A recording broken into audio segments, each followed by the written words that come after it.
ഇന്നത്തെ കഥ എന്താണെന്ന് വെച്ച് കഴിഞ്ഞാൽ നാച്ചുറൽ ഹിസ്റ്ററി മ്യൂസിയം കാണാൻ പോകുന്നതാണ്.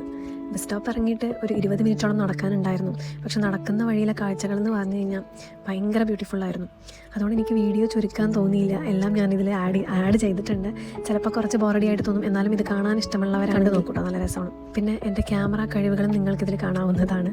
ഏകദേശം പിങ്ക് സിറ്റിയുമായി സാദൃശ്യമുണ്ടെങ്കിൽ മെയിൻ ലണ്ടനിൽ തന്നെയാണ് കേട്ടോ നാച്ചുറൽ ഹിസ്റ്ററി മ്യൂസിയം. നമുക്ക് അതിനകത്തോട്ട് ഫ്രീ ആണ് ടിക്കറ്റ്. അത്യാവശ്യം നല്ല ഫേമസ് ആയിട്ടുള്ള ഒരു മ്യൂസിയം ആയതുകൊണ്ടാണ് ഞങ്ങൾ കാണാൻ പോകുന്നത്. കുറേ ടൈം എടുത്തു അതിൻ്റെ അകം മൊത്തം കണ്ടു തീരാനായിട്ട്.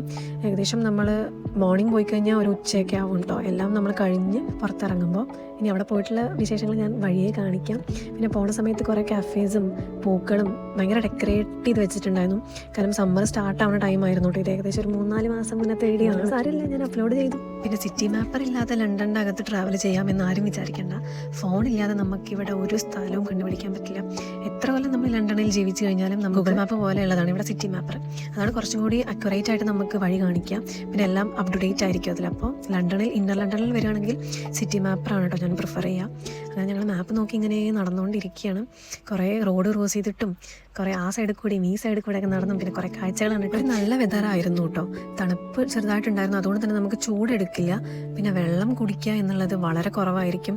നമ്മൾ ചിന്തിക്കും, അയ്യോ ഞാൻ ഇന്ന് വെള്ളം കുടിച്ചില്ലല്ലോ, അങ്ങനെയൊക്കെ ചിന്തിക്കുന്നുണ്ടോ, നമുക്ക് തോന്നുകയില്ല കുടിക്കണമെന്ന്.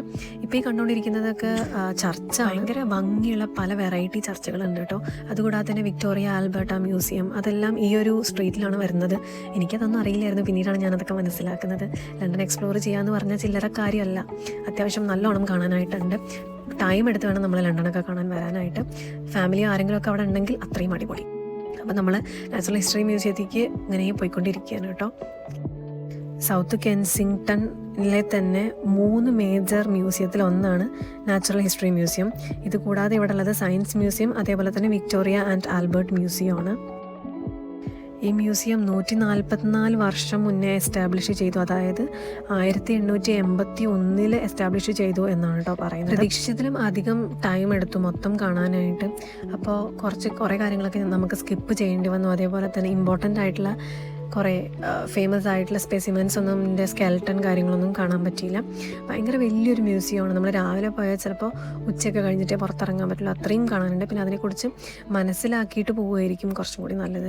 എന്തൊക്കെയാണ് അവിടെ ഇമ്പോർട്ടൻ്റ് ആയിട്ട് കാണാനുള്ളത്. ഞങ്ങൾ അതൊന്നും നോക്കാതെ പോയത് ഒരു അബദ്ധമായിന്ന് കഴിഞ്ഞിറങ്ങിയപ്പോൾ തോന്നി. കാരണം ഞങ്ങൾ കുറച്ച് അത്ര ഇമ്പോർട്ടൻ്റ് അല്ലാത്ത കുറച്ച് ഏരിയാസിലാണ് പോയത്. അങ്ങനെ നമ്മുടെ നാച്ചുറൽ ഹിസ്റ്ററി മ്യൂസിയത്തിലെ ബോർഡ് നമ്മൾ കണ്ടെത്തിയിരിക്കുകയാണ്. ഫസ്റ്റ് കയറുമ്പോൾ തന്നെ കാണുന്നതിന് റെഡ് സോൺ എന്നാണ് പറയുന്നത്.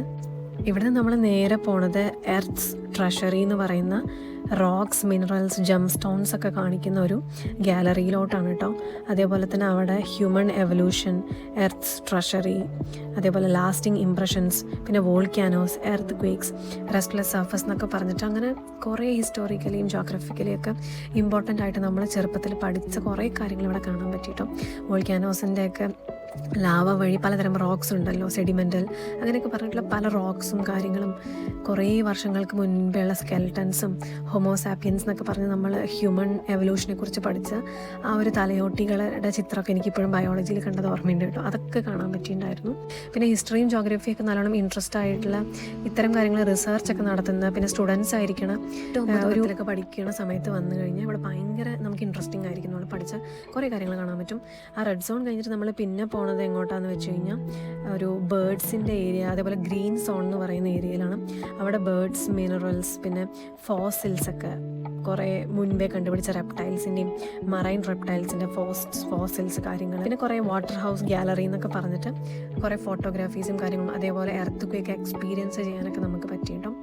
എങ്ങനെയാണ് ജപ്പാനിലെ എർത്ത് ക്വേക്സിൻ്റെ ഒക്കെ ചെറിയൊരു വേർഷൻ നമുക്ക് അവിടെ നിന്നിട്ട് ഏകദേശം എങ്ങനെയാണ് സ്റ്റാർട്ടിങ് തൊട്ട് ആ ഒരു ഹൈ സ്കെയിലോട്ട് പോകുമ്പോൾ എങ്ങനെ ഉണ്ടാവുക എന്നുള്ളതൊക്കെ അതൊക്കെ ഒരു നല്ലൊരു എക്സ്പീരിയൻസ് ആയിരുന്നു. കുട്ടികൾക്കാണെങ്കിൽ കുറച്ചും കൂടി ഇൻട്രസ്റ്റിംഗ് ആയിരിക്കും. ഈ ഒരു ഗ്രീൻ സോൺ കഴിഞ്ഞ് പിന്നെ പോണത് ബ്ലൂ സോൺ എന്ന് പറഞ്ഞിട്ടുള്ള ഒരു ഏരിയയിലോട്ടാണ്. അവിടെ തന്നെ ഫുൾ ഡിനോസേഴ്സ്, അതേപോലെ ഫിഷ്, ആംഫിബിയൻസ്, റെപ്റ്റൈൽസ്, നേച്ചറിൻ്റെ ഇമേജസ്, അതേപോലെ മാമൽസ്, ഇൻവെർട്ടിബ്രേറ്റ്സ്, ജെർവുഡ് ഗാലറി എന്നൊക്കെ പറഞ്ഞ് വളരെ നമ്മൾ കാണാത്തതും കേൾക്കാത്തതുമായിട്ടുള്ള കുറേ കാര്യങ്ങൾ. അതേപോലെ തന്നെ ജുറാസിക് പാർക്കിൽ കണ്ട കുറേ ഡൈനോസറിൻ്റെ സ്കെൽട്ടണും ഓസ്ട്രിച്ചിൻ്റെ സ്കെൽട്ടൺ, ഹ്യൂമൻ സ്കെൽട്ടണൊക്കെ പണ്ട് ഞങ്ങളുടെ സ്കൂളിൽ ബയോളജി ക്ലാസ്സിൽ ബയോളജി ലാബിൽ ഇങ്ങനത്തെ ഹ്യൂമൻ സ്കെൽട്ടൺ ഉണ്ടായിരുന്നു കേട്ടോ ഒന്ന്. ബാക്കിയൊക്കെ എവല്യൂഷൻ്റെ ഭാഗമായിട്ട് കിട്ടിയ സ്കെൽട്ടൺസ് ഒക്കെ കുറച്ചല്ല കുറച്ചധികം ബോറടിപ്പിച്ചു എന്ന് എനിക്കറിയാം. എന്നാലും കാണിക്കാൻ തോന്നി ഫുള്ളായിട്ട്, അതുകൊണ്ടാണ് കേട്ടോ അപ്ലോഡ് ആക്കിയത്. ഇനി ഞാൻ പാർട്ട് ടൈമിന് പോകണം. ഈവനിങ് ഒന്നും നമുക്ക് അധികം ഒന്നും നിൽക്കാൻ പറ്റിയില്ല അവിടെയും. അപ്പോൾ നെക്സ്റ്റ് വീഡിയോയിൽ കാണാം.